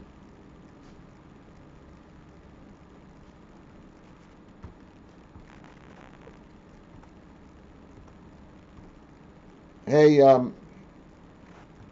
there you go. Hold on, hold on. There you go. No. Are you good? Yeah, I don't know what happened. All right, all right, back start where you were before. Well, I was just saying that you and I have talked about Stephen Kalish brought in the 335,000 pounds on a freighter up the Mississippi, and I think that was the biggest trip that I've ever heard of. One boat bringing in one load. Do you think anybody did anything bigger? No, I don't think in one load. I know Don Steinberg brought in 4 freighter loads simultaneously all over America one night. So that was more than 335,000, but it was 4 different loads, but it was in one night. You know, yeah. I was talking to Donnie. I go, Donnie, in 1980, I had a great year. I brought in 5 loads underneath the Golden Gate Bridge. And he looks at me, gets a real quizzical look on his face. He goes, well, what did you do the second week? I was talking to David, my friend David, about the 330, that's Donnie, 335,000 pounds. And what they did was, and we can get into this another day, but they brought the freighter up with one tugboat. It was a barge. Then they stopped it outside got rid of that tug. They painted SOS on, like Exxon on the side of the barge, and then they sent the second crew in to get it. So the first crew never knew what happened to the barge, and the second crew never knew it came from Colombia. So they split the two tugboats so that nobody would know what was going on. And then David told me you said the same thing, 20 tractor trailers unloading it. Yeah, they hired the mob or the union to unload it.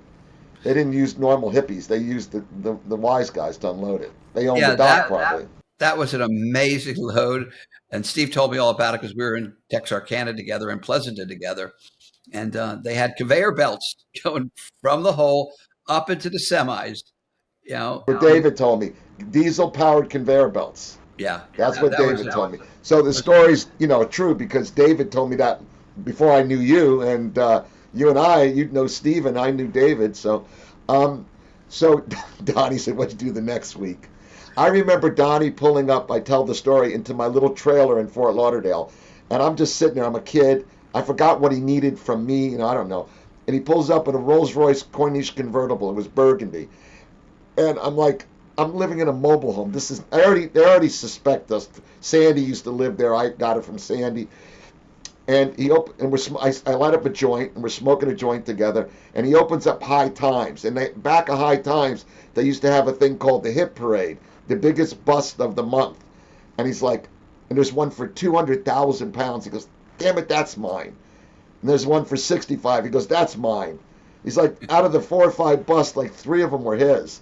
And I go, unbelievable. Yeah. So to finish that story, I said, Donnie, this is not like Florida where you're just coming in from the Bahamas or you're coming in from Colombia, which is not that far away. This is an 8,000-mile round trip journey, just sea time. And then he said, Bruce, I brought in 4 freighter loads simultaneously all over America in one night. Okay. So that's how I learned about that. Donnie bought 7 747s from the Spain government, what their airlines, and brought all those planes down to Panama to smuggle by plane. I mean, yeah, yes, and that's in the book, The Underground Empire, which is a big thing. Yeah, that's in there. And I asked Donnie what happened to him. He goes, "Oh, they just rotted and rusted in Panama." In that book, they talk about Sandy smuggling the money to the Caymans in a Learjet, and I'm like, no, that was me. Well, Sandy did. We both did it, but yeah. Donnie told me one time, he goes, oh, that guy never talked to me. Half the stuff in that book's not true. And I go, well, I know some of it's true because I'm the guy that did it. So you can, but anyway. Yeah. It's very interesting. We're in our 20s. We did all this in our 20s. And we all had this ascent, all right, a peak and a decline. That's the normal course of business in a lot of businesses. Jeff Bezos said that Amazon won't be around in 100 years. And someone said, or I forgot what the term was, by this date. And he goes, well, that's crazy. It's the biggest companies in the world. He goes, yeah, but every company, Sears isn't around anymore, Walmart's kicking ass, but, it's normal. How long? So that becomes back to a question I wanted to ask you before we did the interview. The way I looked at smuggling as a kid coming up, and again, I was years before you guys, I never really wanted to get into it because I saw that first I was making $30,000-$40,000 on every 1,000 pounds, and I could basically send it up north, sell it, and I didn't have to. I could control all ends of it. But I counted all up. I've been involved in 12 smuggling trips. I don't know how that happened, but it turns out. How long? But I was just to say, a smuggler's average lifespan is 3 or 4 years, where a guy like me can run for 20 years, which I did. But you guys usually started out like me and just got bigger and bigger, faster and faster. From your first smuggling trip to your end of smuggling trips, how long do you think that lasted? 3 years, 10, 8 years? It's a long time. And Donnie didn't last that long. No, it's 3 to 4 years is I think the norm. Let me tell you something. It is an incredibly stressful life. You're going on full speed, adrenaline 60% of the time. You're hyped up on adrenaline. You're always working. You're always worrying. You're wondering if they're following you. You don't know if they're following you. You got to get fake ID. Your people are getting busted. Are they going to roll over? Yep. You got to pay the lawyer. And you have to have huge peripheral vision. I try to explain to people, I'm running my operation. My operation was smaller than yours, but I had my operation. And I have to keep I have to keep the wheels true is what I use the term. All the spokes have to be tight. One spoke goes off on the wheel, and like the old wagon wheel, it comes off the wagon. So you really have to keep constantly. I always say my ex-wife left me to raise my 2 kids at 8 and 12. So I had to make 2 different breakfasts and 2 different lunches and get 2 different kids to 2 different schools before 7:30 in the morning. And I think my multitasking talent came from my drug running. I truly believe that my constantly. Oh yeah, you have to all the time. Can't have tunnel vision to do this. No, you have to have huge expansive vision to look at you, the people next to you, and people you don't know and what they might do. And when people meaning police. Or I have to tell you something funny. We just took a break and I go out in my backyard. The neighbor across the street is a boat guy. He was refurbishing a 1974 54-foot Hatteras because Oh, wow. he thought it, it's a beautiful sport fish boat, and it was his go, it was his baby. And I don't think, I think he passed away because the boat's still there. But um, that was that was one of the premier smut. Yeah, you had a Broward, a Hatteras. There were so many, a Denison. There was 54. Egg Harbor. Those were the boats that went out and picked up 4 or 5 thousand pounds when it hit a freighter. It could hold probably 4 or 5. I'm guessing, depending. Cigarettes held between 12 to 2,000, depending on what size boat and how wide. Remember the cigarette came out. I think it was the Mistress was the skinny one, and I think the Awesome, which I had a Midnight Express Awesome, just flipping it, but was the extra wide beam, so it could hold more weed uh, and take a bigger C.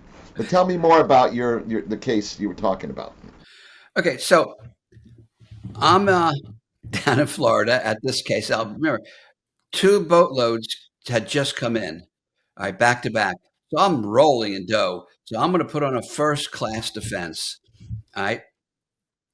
So the story was it was 1975, October 1975, when that load came in and they fronted to me. Well, in October 15th, and I had proof of this advertising.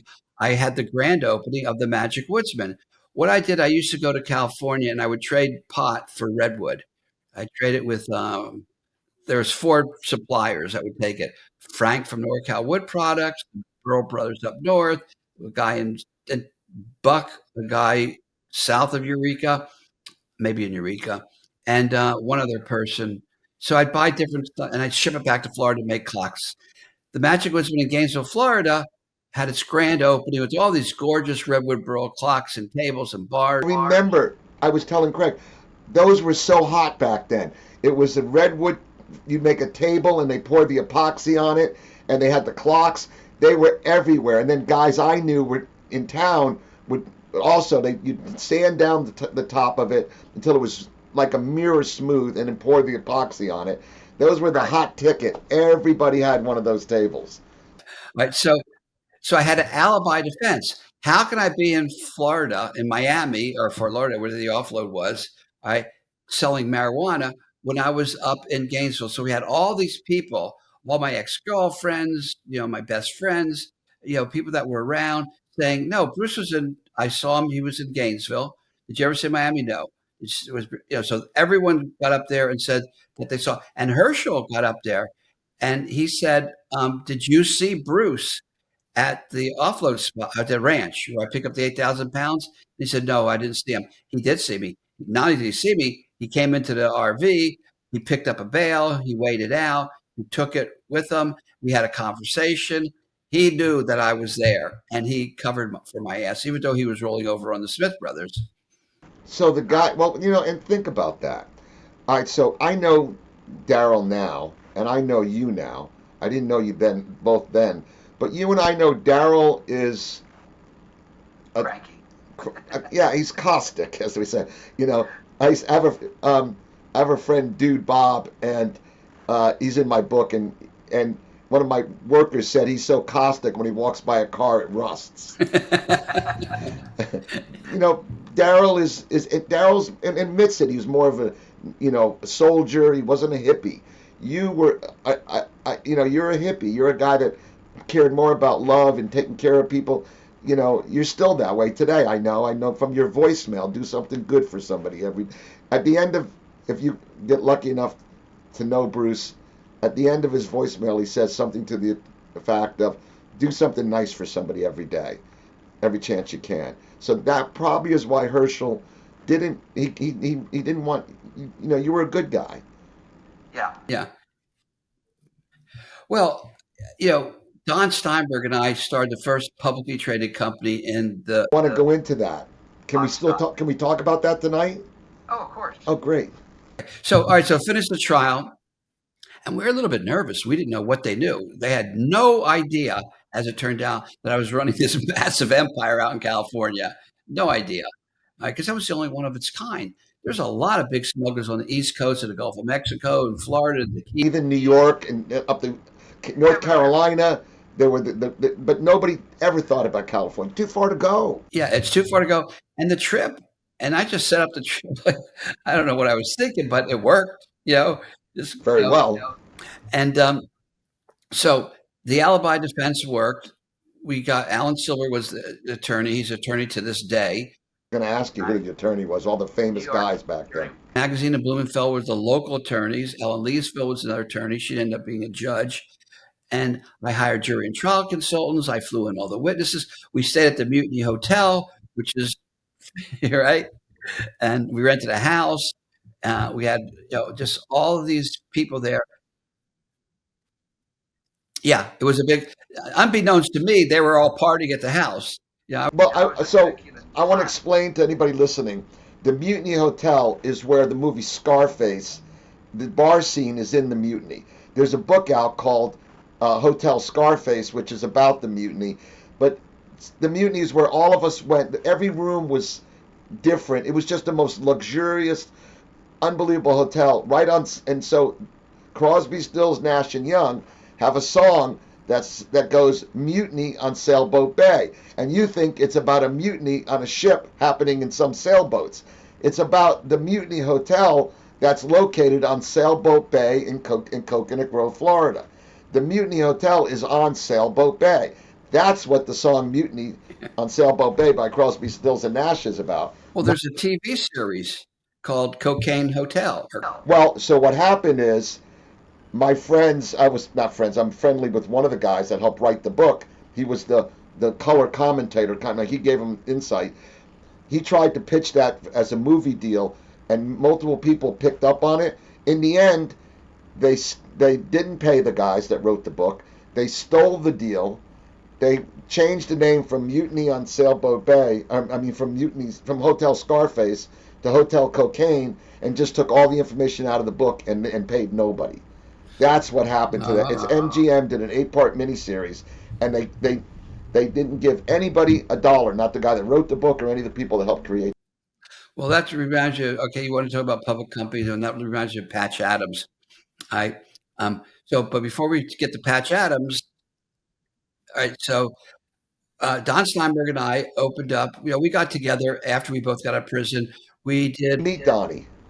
Daryl introduced me. Oh, right. Well, Donnie introduced me to Daryl. That makes sense. Yeah. So now he was doing phone cards in Phoenix. I was doing phone cards in LA. We teamed up together. We made a company called GlobalCom 2000. The first time a retail store put their logo on a phone card was 7-Eleven. We did that. We just exploded. We were the fastest growing phone card company in the world at the time. Well, what do you expect when you have two of the largest marijuana smokers team up together? Believe it or not, I actually sold telecom for, I have a stack. I always joke I have a stack of business cards with, I always wanted to be the guy that just never did that. Like, I got a job, I got my lunch pail, I worked 35 years, I got my gold watch. Not the case. I have more business. I literally, I'll have to show it to you one time. I think it's this many business cards. But I did sell telecom. What year did you guys do your global telecom? Oh, geez. I don't know. I'd have to look at my bio to look that up. But remember what happened was 2000. It was in the 90s. Right, because CLEC, remember they deregulated the phone companies, and then they allowed the CLECs or the local guys. Yep. Yeah. So we also sold long distance, but mostly it was phone cards because the phone card department that exploded. All right, then we sold that company and started One World Communications. We opened up 187 training centers all over the world in 9 months in One World Communications. It was a network marketing company. This is brick and mortar. All right. We'd do a conference call with 30, 40 countries online, and people would wake up at 4 and 5 in the morning in Australia and New Zealand and have roomfuls of people because we do what's called a walk around the world. Well, we started off with, hi, this is Bruce Perlowin, Petaluma, California. Pause. And Don Steinberg over in Monaco, and Don Steinberg over in London, and Don Steinberg in Australia, and there's Don Steinberg in, wherever, Italy. And then we do the walk around the world, and they go, New Zealand, yay. Monaco, yay. 187 training centers. So you have were they answering service? It was callback. We sold callback. It was a cheap way of calling from a foreign country to America.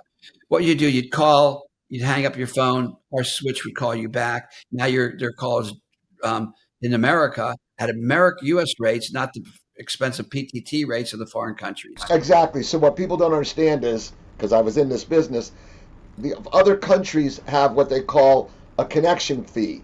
So if you call Jamaica, you call Greece, the first 24 cents of the phone call, whatever it is, goes to the government. So, right? So what would happen is when you would call, it would, remember the old trick with, you could call somebody, collect, and then they'd say, hey, it's me, and they go, oh no, I'm not taking the call, and then they would call you back at the number you, right. So that's basically what you guys were doing. You were getting rid of the higher fees of the host country. Right, exactly. All right, so we sold that company. No, we didn't sell a company. Our our service provider one day said, "You know, you're 80% of my business after 8 months, and if you move your traffic to another switch, I'm out of business." So they called back from Europe. The guy was giving some of our big distributors direct contracts, going around us, which is a big no-no in network marketing as well as ethically and immoral. So we left him and started the business all over again. This time with 3 providers, and he moved to Phoenix. And my fucking parole officer would not let me go from Petaluma to Phoenix to work a job that I was the president of the company with 125,000 distributors in.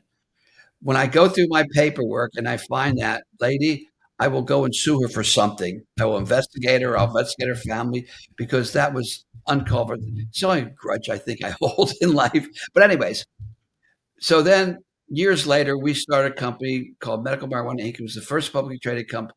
Well, what happened? He had a company called Club VivaNet. It was a public company. He's in Florida. I'm out in California. He says, Bruce, come out here, work together, because I'm always an explosive marketing guy. And he said, we'll team up, right? And you'll do the marketing. So I'm selling uh, uh, debit card, not debit cards. It was a card that people use for collections. I guess debit cards. I know we used to sell these cards, and then there was a guy down here. There was WorldCom had the cards. You go to 7-Eleven, you buy the card, and you go to a payphone, and instead of putting in the 12 or 15 quarters, you could put in a code, and you buy a card that was specific to like this was good for Europe, this one's good for South America, Costa Rica. Yeah, it wasn't that. It was something similar. But anyways, it was these cards, a payment card. Like, let's say you have 1,000 people in your company, and instead of sending them out 1,000 checks, you just put the money on their card. Oh, okay, different than the Okay. phone cards. Okay. Yeah. So what happened was CNBC called me up and says, we want to interview you for your smuggling operation out here. Well, Don says, no, don't do it. Forget it. That's the past. My wife at the time, which was the Russian spy, Svetlana, says, no, no, no, don't do it. I literally snuck out of town, flew to California, did an interview with Trish Reagan from CNBC. She was with them at the time. And I did a little bit of marketing before it aired. So when it did air, it became 23 million people watched all over, the viewership. And it became the most watched documentary in CNBC history. They aired it well over 400 times. Well, what happened, we got all this calling, people calling me from my past. I don't know how they got my phone number and tracking me down. People want to do follow up newspaper articles and radio shows. And so Don said, well, maybe we should change the name from Club VivaNet to a marijuana company. We're getting all this action. Okay, let's ask our investors. The investors love the idea. And we changed the name from Club VivaNet to Medical Marijuana Inc., the first publicly traded company in the pot industry. By 1 week, by the way, because Stephen Covey and Cohen, I forget Cohen's first name, had the second company. And then Todd, who does my podcast, Becoming the King of Podcast, him and Craig Ellis started a company called Phototron, which is the third publicly traded company in the sector. And the whole sector exploded. I mean, we made millions of dollars. We ended up selling the company to Michael Lamas. I started Hemp Inc. He started Marijuana Company of America. And in Hemp Inc., I got a lot of stock, my company, but I gave a lot of stock away. I gave away over $1 million in stock, $17 million to nonprofits. I'm Patch Adams' largest donor because he got screwed on the Patch Adams movie. He never made a dime. So he's building a free hospital. You're too young. Robert Williams played Patch Adams, was a super hit, and he's building a free hospital in West Virginia. I'm one of his 3 largest donors. I'm the largest donor for Keepers of the Wild. All these wild animals are alive because of me: lions, tigers, bears. Oh my! Yeah. And so, Freedom Grow. Freedom Grow ran in the near. Uh, Bobby Platshorn's group from Black Tuna, a lot of money to him, a lot of stock. There was another one, a third one, I forget. Oh, Stacy from the Cannabis donated to them. Chris Tinney from Spread Peace to feed the homeless. Daniel Brinkley, 6,000 veterans died holding hands with one of his hospice leaders.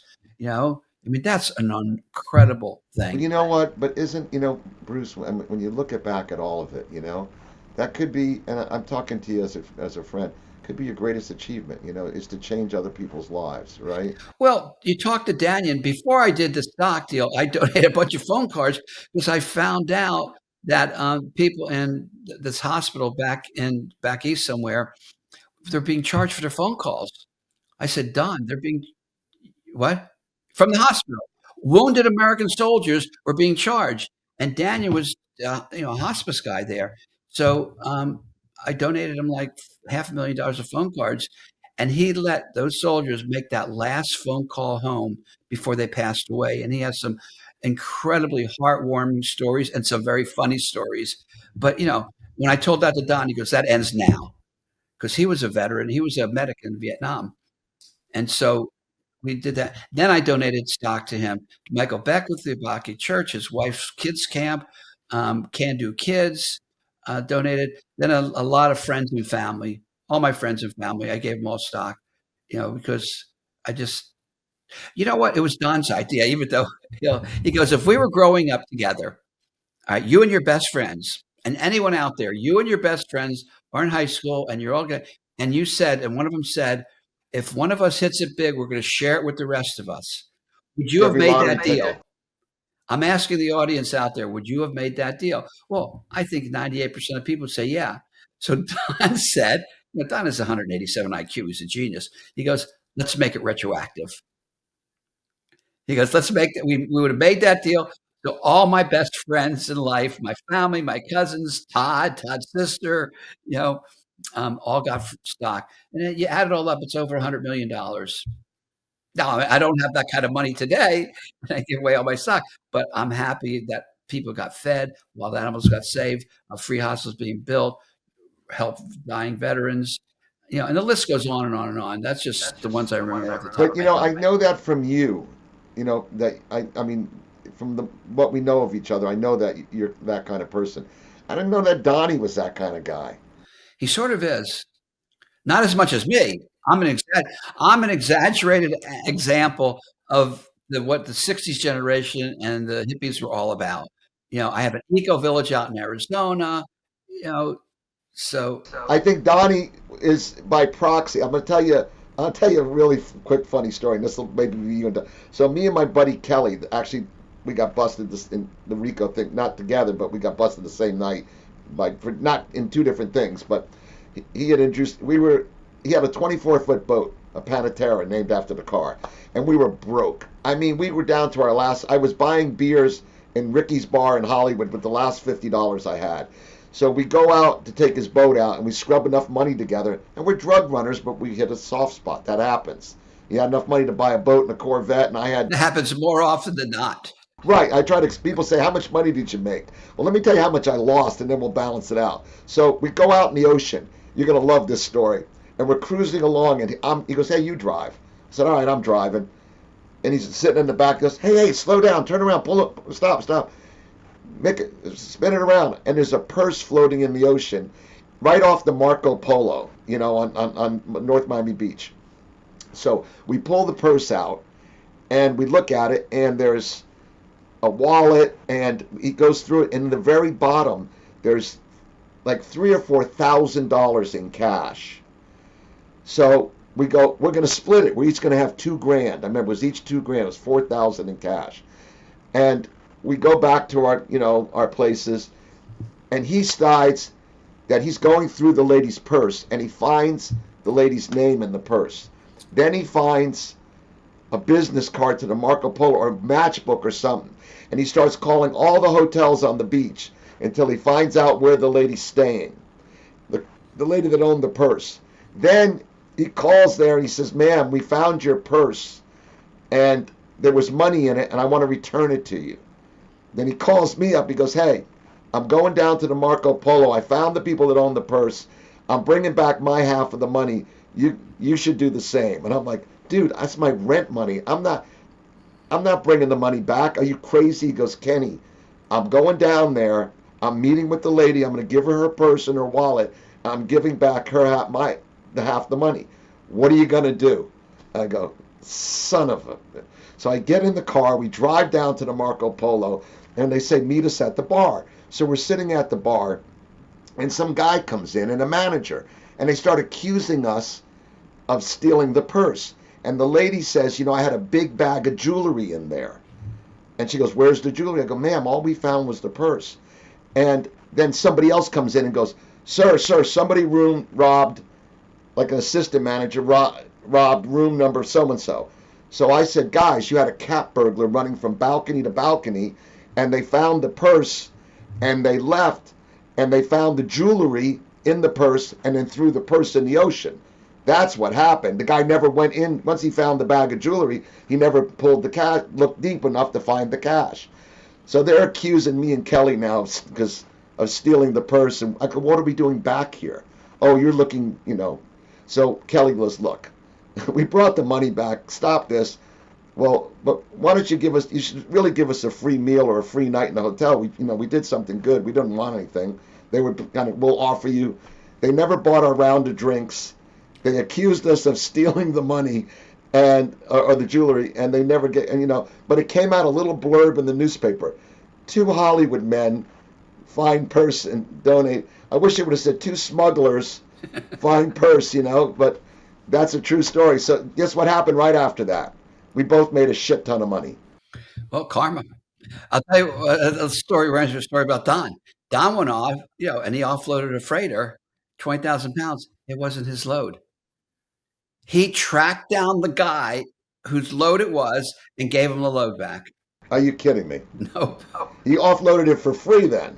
Well, he may have worked out a deal with them or he may not have. But he was rolling in dough. I mean, my God, the guy was making more money than anybody back then. He really was. I mean, he was. They would make they'd weigh the money. They wouldn't know exactly how much was in the suitcase. When I fly to the Caymans, I go, "How much is in here?" They go, "About 1,500,000." I said, "About, eh, something like that." We don't know exactly. Yeah. Yeah, it was just some very, very wild days, and they're still going on. There's still, when I was in prison, we skipped that whole story about the co-ed prisons a little bit, but I mean, I had a crush on the Puerto Rican terrorist, but she ended up with Mikey, the other marijuana smuggler. I ended up with a Russian spy. Yeah, that's an amazing story. I gotta. Let me just say, it's still going on today. There is so much cannabis moving around America right now that there is so much marijuana in America that I've heard stories of people smuggling it out to Europe. I mean, it's crazy, but we're actually a manufacturing point now, and people are there's guys I know that are, let's say guys I've heard of, moving 500 pounds at a time out of the country. Now that's not 5,000 or five, but think about it. It's happening every couple of days. They're doing it through containerized shipping or mailing it or doing something. Out of the country They're sending marijuana out of the country now. to where? The islands, to Europe.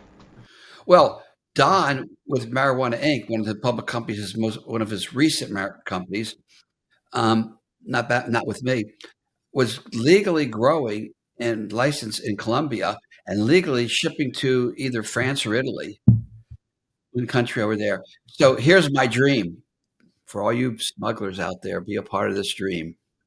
We're going to get on a boat, a big boat.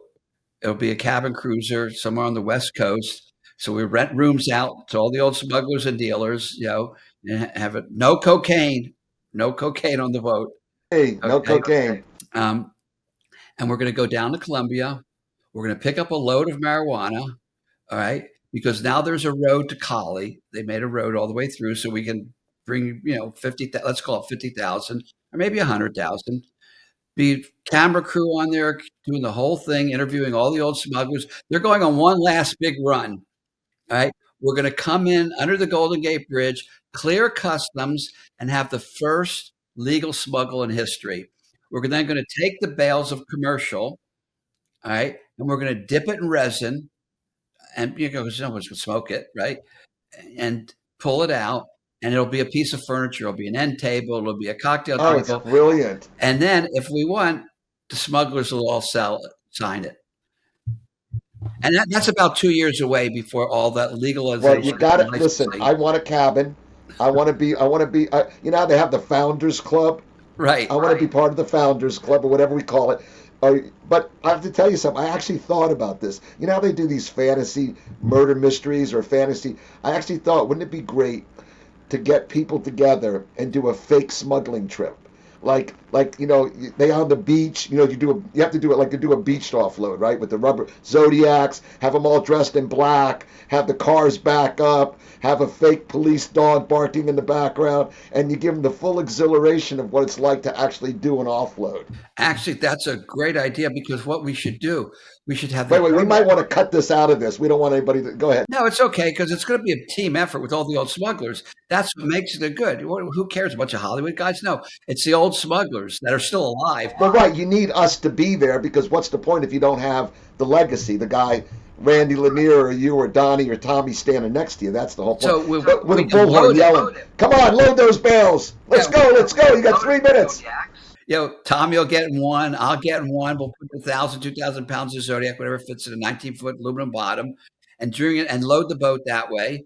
And we'll offload the boat that. No, we'll offload it up here. Maybe with conveyor belts like Steve Kalish did.